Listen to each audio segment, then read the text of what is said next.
Cricket chronicles with Chandresh में आप सबका स्वागत है। संडे का दिन डबल हेडर का दिन है, डबल धमाका होगा इंडियन प्रीमियर लीग 2025 में। जबरदस्त जबरदस्त एक मुकाबला होगा और उसके लिए हम सब तैयार हैं। दो मुकाबले होंगे संडे के दिन और पहला मुकाबला होगा दिल्ली कैपिटल्स और सनराइजर्स हैदराबाद के बीच में और दूसरा मुकाबला होगा राजस्थान रॉयल्स और चेन्नई सुपर किंग्स के बीच में। पहला मुकाबला विशाखापट्टनम के एसीए वीडीसीए स्टेडियम में खेला जाएगा और ये सनराइजर्स और दिल्ली कैपिटल्स के बीच का मुकाबला है। बहुत ही महत्वपूर्ण मुकाबला है। दिल्ली पहला मुकाबला जीत कर ये मुकाबले में प्रवेश कर रहे हैं और वो एक शानदार दमदार तरीके से वो मुकाबला जीता था इस इंसान के बदौलत जिसका नाम है आशुतोष शर्मा। आशुतोष शर्मा ने एक बेहतरीन पारी खेली पहले मुकाबले में और जीत हासिल कराने में एक बहुत बड़ा किरदार निभाया था। मतलब पूरी तरह से मुकाबला समाप्त हो चुका था और आशुतोष शर्मा आए इम्पैक्ट प्लेयर के तौर पर और ये था इम्पैक्ट उनका।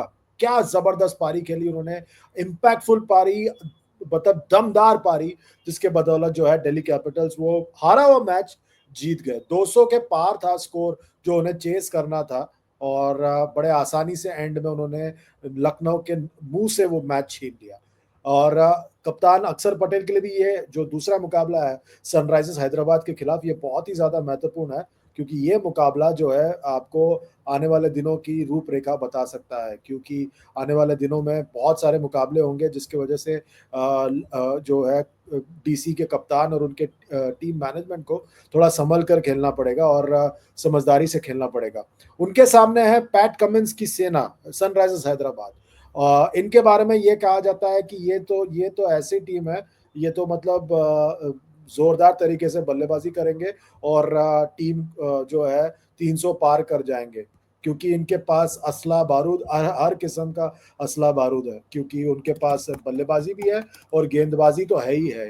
पैट कमिंस ने अब तक अच्छी गेंदबाजी की है और उन्होंने अपने टीम का अच्छा मतलब लीड किया उन्होंने। अनफॉर्चुनेट था उनके लिए कि उनका दूसरा मुकाबला जो था वो हार गए वो लखनऊ के सामने।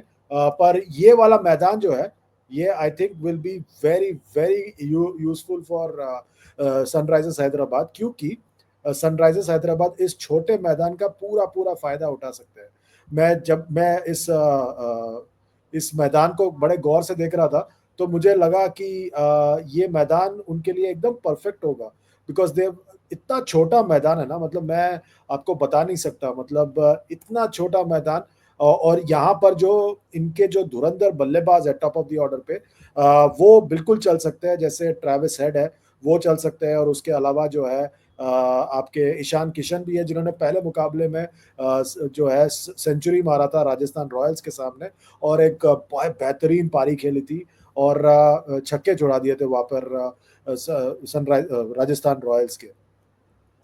दूसरी तरफ जो है दिल्ली कैपिटल्स के पास बहुत सारे विकल्प मौजूद हैं। अगर हम बात करें उनके गेंदबाजी में उनके पास मिचेल स्टार्क मौजूद है जो पहले मुकाबले में बहुत ही जबरदस्त गेंदबाजी की थी उन्होंने और टीमों जो उनके सामने जो टीम थी उसको बहुत परेशान किया था अपनी गेंदबाजी के साथ।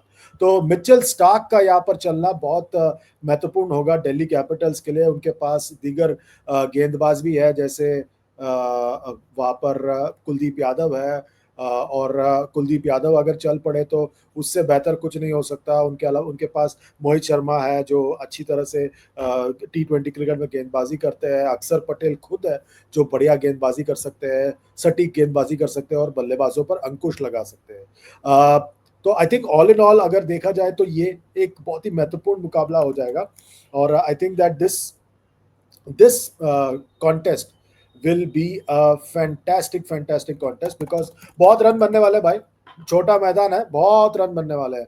मतलब मैं तो तैयार हूं, अगर आप ग्राउंड पर मौजूद हैं तो तैयार हो जाइए, आपके पास लगातार गेंदे आने वाले क्योंकि यहाँ पर जो है रन बहुत बनेगा इस मैदान पर क्योंकि एक छोटा मैदान है। और सनराइजर्स हैदराबाद और दिल्ली कैपिटल्स दोनों के पास इस तरह के बल्लेबाज मौजूद हैं जो जबरदस्त तरीके से इम्पैक्ट डाल सकते हैं। दोनों टीमों के इतिहास के बारे में बात करें तो दोनों टीमों के बीच में 24 मुकाबले हुए हैं जिसमें से 10 बार जीत दिल्ली कैपिटल्स की हुई है और 13 बार जो है जीत वहाँ पर सनराइजर्स हैदराबाद की हुई है। पिछले 5 मुकाबलों में 3 बार दिल्ली की जीत हुई है, तो वो ज़रूर उनके लिए एक अच्छी बात होगी और वो चाहेंगे कि वो उसी तरजीह पर यहाँ पर क्रिकेट खेले इस मुकाबले में भी।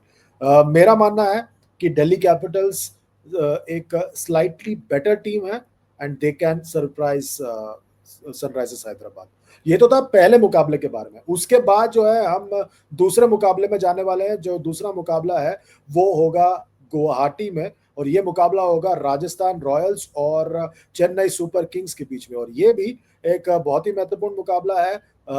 राजस्थान रॉयल्स अपने दोनों मुकाबले हारने के बाद इस मुकाबले में आने वाले हैं और I think that they are in absolute shambles. मतलब उनके लिए ये जो टूर्नामेंट है शुरुआत बहुत ही ज़्यादा खराब तरीके से हुआ है क्योंकि कुछ भी नहीं चला उनके लिए। शुरुआत से अगर देखें उनके लिए नुकसान ही नुकसान हुआ है और they have always found it very difficult this season अभी तक क्योंकि उन्होंने टीम सही नहीं चुना है और उसके ऊपर दिक्कत ये हो गया है कि उनके जो कप्तान है संजू सैमसन वो अभी तक पूरी तरह से फिट नहीं है।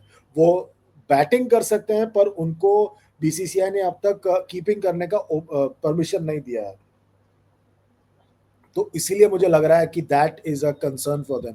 और जो कप्तान है स्टैंड इन कप्तान है रियान पराग, उनके लिए बहुत ज्यादा दिक्कतें हुई है क्योंकि बल्लेबाजी में कोई प्लान नहीं लगा है। यशस्वी जायसवाल है वो बिल्कुल नहीं चले हैं। जॉस बटलर को क्यों जाने दिया मुझे पता नहीं, पर उसके अलावा जो है they I don't know why they मतलब एज इन युजवेंद्र चहल रविचंद्रन अश्विन ऐसे धुरंधरों को वो क्यों जाने दिया मुझे पता नहीं। क्योंकि अब जो है वो फंस गए हैं, पूरी तरह से फंस गए हैं क्योंकि now they have to depend on overseas spinners like Maheesh Theekshana and Wanindu Hasaranga to make an impact. वो आई थिंक ऑलवेज डिफिकल्ट होता है। शिमरॉन हेटमायर काफी नीचे आते हैं बल्लेबाजी करने के लिए, वो भी डिफिकल्ट होता है। गेंदबाजी में पहले मुकाबले में फजल हक फरूकी का इस्तेमाल किया था, वो बिल्कुल नहीं चले। संदीप शर्मा का ज्यादा ठीक इस्तेमाल नहीं किया। तुषार देशपांडे ने ठीक गेंदबाजी की है। ओवरऑल टीम में कोई बैलेंस कोई प्लान नजर नहीं आया मुझे। और सबसे बड़ा दिक्कत रहा है उनके लिए जोफ्रा आर्चर। पहले मुकाबले में 76 रन दिए उन्होंने 4 ओवर में, दूसरा मुकाबला बेहतर रहा है पर वो बहुत ज्यादा प्रेडिक्टेबल हो गए हैं अपनी पेस के साथ अपनी लेंथ के साथ और बड़ा आसान हो गया बल्लेबाजों को just line him up and strike. I think that is a big big concern for Rajasthan Royals. बिल्कुल टीम पूरी तरह से बिखर गई है यहाँ पर।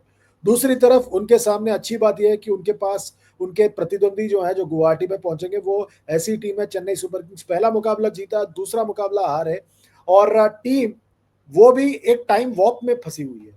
वो अपने नए खिलाड़ियों का इस्तेमाल ही नहीं करना चाहते और ऐसा लग रहा है कि वो सोच रहे हैं कि बस रचिन है, रचिन काम कर लेगा, रचिन चला लेगा, रचिन मुकाबला जिता देगा।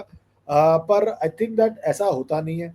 आपको और समझदारी से करना पड़ता है बट वो उन्होंने अब तक किया नहीं है। आई think that is a big big cause for concern. उसके अलावा बल्लेबाजी में कोई और ज्यादा कुछ चला नहीं है। कप्तान ऋतुराज गायकवाड़ जरूर चले हैं पर उतना ज्यादा इम्पैक्ट नहीं डाला जिस तरह से उनको डालना चाहिए था। शिवम दुबे का ठीक से इस्तेमाल नहीं हुआ है। रविंद्र जडेजा ठीक है, blowing hot blowing cold. Ravichandran Ashwin भी ठीक ठाक हुआ है, अब तक कुछ कमाल नहीं किया उन्होंने। और आई थिंक दैट नूर अहमद ने सबसे ज्यादा मुझे प्रभावित किया है इस अब तक 2 मुकाबलों में। जबरदस्त गेंदबाजी की उन्होंने और उन्होंने इम्पैक्ट डाला है अपनी प्रदर्शन के साथ।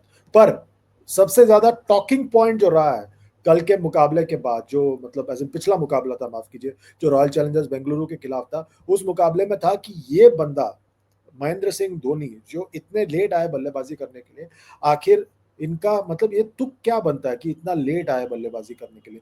कीपिंग में इनका कोई पकड़ नहीं, मतलब एज इन लाइक वो एकदम लाजवाब कीपर है, पर बैटिंग में वो नंबर 9 पर आए बल्लेबाजी करने के लिए। आई थिंक वहीं पर पूरी तरह से मैच मेरे ख्याल से उनका जो है वो पूरा मोमेंटम ही चला जाता है फिर। और आई थिंक अगर वो टीम में है तो उनको ऊपर बल्लेबाजी करनी चाहिए। विजय शंकर भी बाहर है, उनका भी इस्तेमाल कर सकते हो। खलील अहमद ने अच्छी गेंदबाजी की है, वो एक अच्छी बात है। पर मैं चाहता हूं कि गुरजपनीत सिंह करके जो एक लेफ्ट आर्म सीमर है उसका इस्तेमाल करे, because I think that he can make a very very good impact with the ball. Overall इस मुकाबले में मतलब पिक करना बहुत मुश्किल है कि कौन ज्यादा बेहतर है क्योंकि राजस्थान रॉयल्स के पास बहुत सारी दिक्कतें हैं। टीम में बैलेंस बिल्कुल नहीं है, खिलाड़ी उन्होंने सही चुना नहीं है। दूसरी तरफ चेन्नई सुपर किंग्स मुझे लग रहा है कि वो एक अपने एक पुराने जमाने के स्टाइल में फंसे हुए हैं। और उनके कोच भी प्रेस कॉन्फ्रेंस में गुस्सा हो गए थे। तो बहुत कुछ हो रहा है। मुझे लग रहा है कि फिर भी अगर देखा जाए on balance, Chennai is a slightly better side than Rajasthan. दोनों टीमों के बीच में अब तक 30 मुकाबले हुए हैं और इसमें से 16 बार जो है चेन्नई की जीत हुई है। तो ज्यादा कुछ नहीं है दोनों टीमों के बीच में। To separate the two, I think Chennai holds the edge. आपका क्या मानना है? वीडियो के नीचे कमेंट करके बताइए, लाइक कीजिए, शेयर कीजिए, सब्सक्राइब कीजिए और साथ ही साथ नोटिफिकेशन की जो घंटी है उसे बजाइए। अभी के लिए बस इतना ही। अपना ख्याल रखिए। Good bye for now.